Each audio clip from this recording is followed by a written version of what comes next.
Gênesis, capítulo 21. O nascimento de Isaque. De acordo com a sua promessa, o Senhor Deus abençoou Sara. Ela ficou grávida e na velhice de Abraão lhe deu um filho. O menino nasceu no tempo que Deus havia marcado e Abraão pôs nele o nome de Isaque. Quando Isaque tinha 8 dias, Abraão o circuncidou, como Deus havia mandado. Quando Isaque nasceu, Abraão tinha 100 anos. Então Sara disse: Deus me deu motivo para rir, e todos os que ouvirem essa história vão rir comigo. E disse também: quem diria a Abraão que Sara daria de mamar? No entanto, apesar de ele estar velho, eu lhe dei um filho. O menino cresceu e foi desmamado. E no dia em que o menino foi desmamado, Abraão deu uma grande festa. Agar e Ismael são mandados embora. Certo dia, Ismael, o filho de Abraão e da egípcia Agar, estava brincando com Isaque, o filho de Sara. Quando Sara viu isso, disse a Abraão: mande embora essa escrava e o filho dela, pois o filho dessa escrava não será herdeiro junto com Isaque, o meu filho. Abraão ficou muito preocupado com isso, pois Ismael também era seu filho. Mas Deus disse: Abraão, não se preocupe com o menino, nem com a sua escrava. Faça tudo o que Sara disser, pois você terá descendentes por meio de Isaque. O filho da escrava é seu filho também, e por isso farei com que os descendentes dele sejam uma grande nação. No dia seguinte, Abraão se levantou de madrugada e deu para Agar comida e um odre cheio de água. Pôs o menino nos ombros dela e mandou que fosse embora. E Agar foi embora, andando sem direção pelo deserto de Berseba. Quando acabou a água do odre, ela deixou o menino debaixo de uma árvorezinha e foi sentar-se a uns 100 metros dali. Ela estava pensando: não suporto ver o meu filho morrer. Ela ficou ali sentada e o menino começou a chorar. Deus ouviu o choro do menino e lá do céu o anjo de Deus chamou Agar e disse: por que é que você está preocupada, Agar?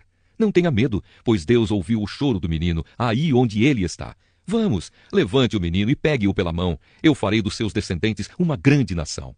Então Deus abriu os olhos de Agar e ela viu um poço. Ela foi, encheu o odre de água e deu para Ismael beber. Protegido por Deus, o menino cresceu. Ismael ficou morando no deserto de Parã e se tornou um bom atirador de flechas. E a sua mãe arranjou uma mulher egípcia para ele. Abraão e Abimeleque. Por esse tempo, Abimeleque foi conversar com Abraão. Ficol, comandante do seu exército, foi com ele. Abimeleque disse a Abraão: Deus está com você em tudo o que você faz. Portanto, aqui neste lugar, jure por Deus que não vai enganar nem a mim, nem aos meus filhos, nem aos meus descendentes. Eu tenho sido sincero com você. Por isso, prometa que será sincero comigo e fiel a esta terra em que está morando. Eu juro, disse Abraão. Abraão fez uma reclamação a Abimeleque por causa de um poço que os empregados de Abimeleque haviam tomado à força. Abimeleque explicou: não sei quem fez isso. Você nunca me falou nada e esta é a primeira vez que estou ouvindo falar desse assunto. Aí Abraão pegou algumas ovelhas e alguns bois e deu a Abimeleque, e os dois fizeram um trato. Abraão separou 7 ovelhinhas do seu rebanho, e Abimeleque perguntou: por que você separou estas 7 ovelhinhas? Abraão respondeu: elas são um presente para você. Ao receber estas 7 ovelhinhas, você estará concordando que fui eu quem cavou este poço. Por isso aquele lugar ficou sendo chamado de Berseba, pois ali os dois fizeram um juramento. Depois de fazerem esse trato em Berseba, Abimeleque e Ficol voltaram para a Filisteia. Abraão plantou uma árvore em Berseba e ali adorou o Senhor, o Deus eterno. E Abraão ficou morando muito tempo na Filisteia. O Evangelho de Mateus, capítulo 20. Os trabalhadores da plantação de uvas. Jesus disse: o reino do céu é como o dono de uma plantação de uvas, que saiu de manhã bem cedo para contratar trabalhadores para sua plantação. Ele combinou com eles o salário de costume, isto é, 1 moeda de prata por dia, e mandou que fossem trabalhar na sua plantação. Às 9 horas, saiu outra vez, foi até a praça do mercado e viu ali alguns homens que não estavam fazendo nada. Então disse: vão vocês também trabalhar na minha plantação de uvas, e eu pagarei o que for justo. E eles foram.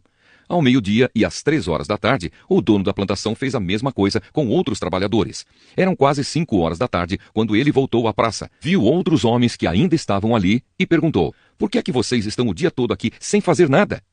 É porque ninguém nos contratou, responderam eles.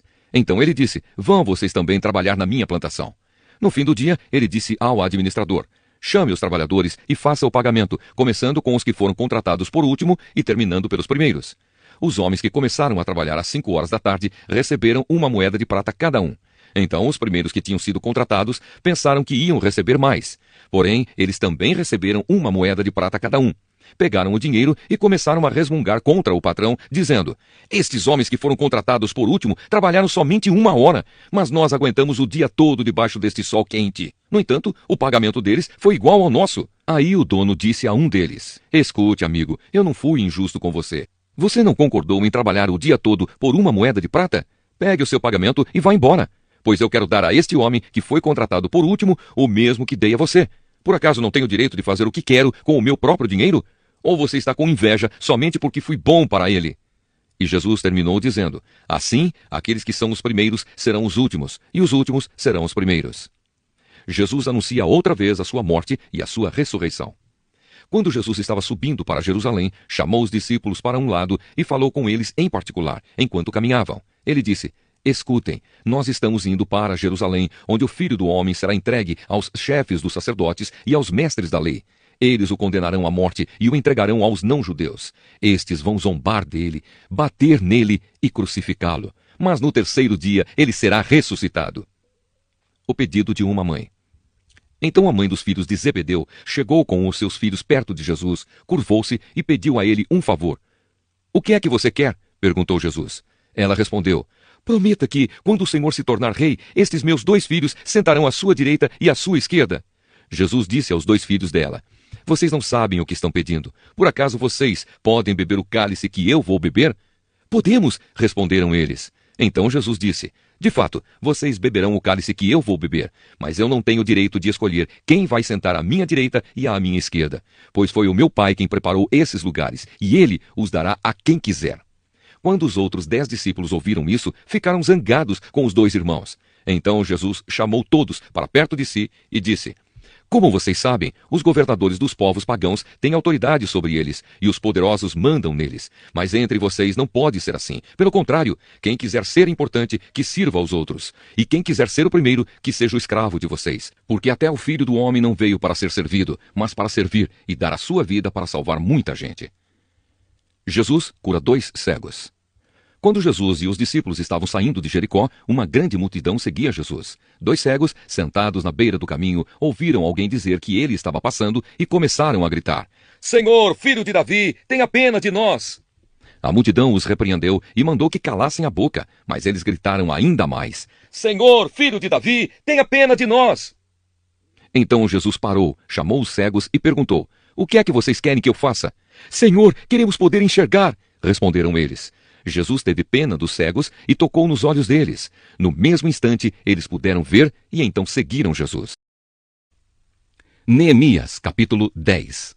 O primeiro a assinar foi o governador Neemias, filho de Acalias, e depois Zedequias. Em seguida vem a lista das outras pessoas que também assinaram. Sacerdotes: Seraías, Azarias, Jeremias, Pazur, Amariá, Malquias, Atos, Sebanias, Maluque, Harim, Meremote, Abadias, Daniel, Gineton, Baruque, Mesulã, Abias, Miamim, Maasias, Bilgai e Semaías. Levitas: Jesua, filho de Azanias, Binui, do grupo de famílias de Anadade, Cadmiel, Sebanias, Odias, Quelita, Pelaías, Anã, Mica, Reobe, Asabias, Zacur, Serebias, Sebanias, Odias, Bani e Benino.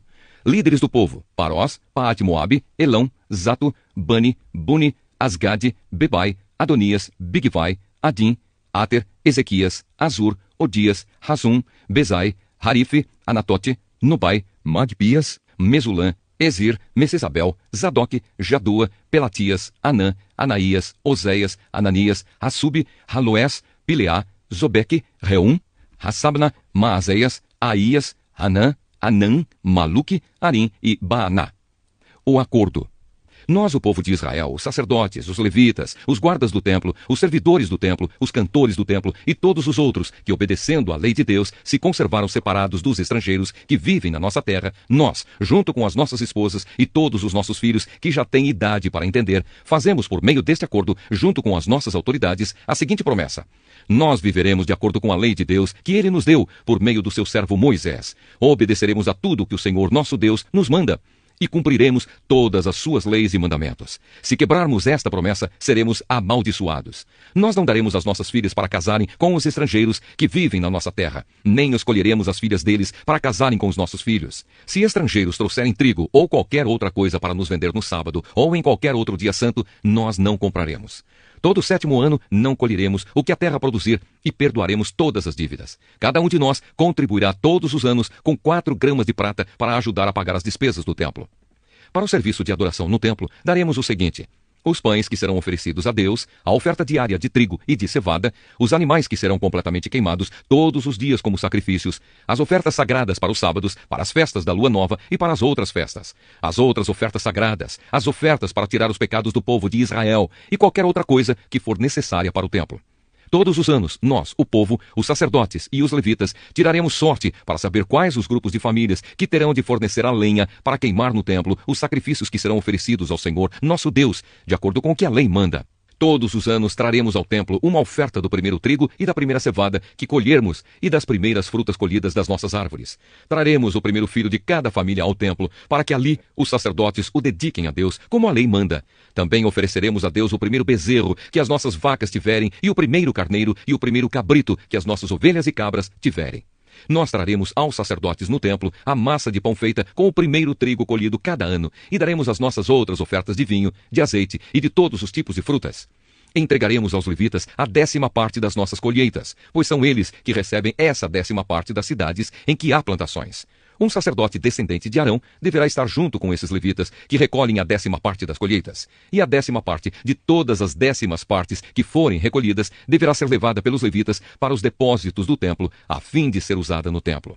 O povo de Israel e os levitas deverão entregar as contribuições de cereais, de vinho e de azeite nos depósitos onde são guardados os objetos do templo e onde ficam os sacerdotes que estão de serviço e os guardas do templo e os que cantam no coro. Nós não abandonaremos a casa do nosso Deus. Atos dos Apóstolos, capítulo 20. Paulo na Macedônia e na Acaia. Quando acabou a confusão, Paulo mandou chamar os irmãos e falou com eles para animá-los. Então se despediu deles e foi para a província da Macedônia. Atravessou aquelas regiões, animando muito com as suas mensagens os cristãos. Aí chegou à província da Acaia, onde ficou 3 meses. Quando já estava pronto para ir à província da Síria, soube que os judeus estavam fazendo planos contra ele. Então resolveu voltar pela Macedônia. Foram com ele as seguintes pessoas: Sópatro, filho de Pirro, da cidade de Bereia; Aristarco e Segundo, de Tessalônica; Gaio, de Derbe; Timóteo e também Tíquico e Trófimo, que eram da província da Ásia. Eles foram na frente e nos esperaram na cidade de Troade. Depois da festa dos pães sem fermento, nós partimos da cidade de Filipos. 5 dias depois nos encontramos com eles em Troade e ficamos ali 1 semana. Paulo em Troade. No sábado à noite, nós nos reunimos com os irmãos para partir o pão. Paulo falou nessa reunião e continuou falando até a meia-noite, pois ia viajar no dia seguinte. Havia muitas lamparinas acesas na sala onde nós estávamos reunidos, a qual ficava no 3º andar da casa. Um moço chamado Eutico estava sentado numa janela, e como Paulo continuasse falando durante muito tempo, o sono do moço foi aumentando. De repente ele dormiu e caiu da janela. Quando o levantaram, estava morto. Então Paulo desceu, abaixou-se, abraçou o moço e disse: "Não se assustem, pois ele está vivo." Em seguida, Paulo subiu de novo, partiu o pão e comeu. Falou ainda muito tempo até de manhã e depois foi embora. Aí levaram o moço vivo para a casa dele, e isso os deixou muito animados. De Troade a Mileto. Nós fomos na frente e embarcamos num navio que nos levou até o porto de Assos, onde devíamos esperar Paulo. Ele mandou que fizéssemos isso porque queria ir por terra até lá. Quando ele se encontrou conosco em Assos, nós o recebemos no navio e seguimos viagem até a cidade de Mitilene. Então partimos dali e no dia seguinte passamos perto da ilha de Quios. No outro dia já estávamos na ilha de Samos e um dia depois chegamos ao porto de Mileto. Paulo tinha resolvido não parar na cidade de Éfeso, para não ficar muito tempo na província da Ásia. Ele estava com pressa, pois queria chegar a Jerusalém, se possível, antes do dia de Pentecostes. A mensagem de Paulo.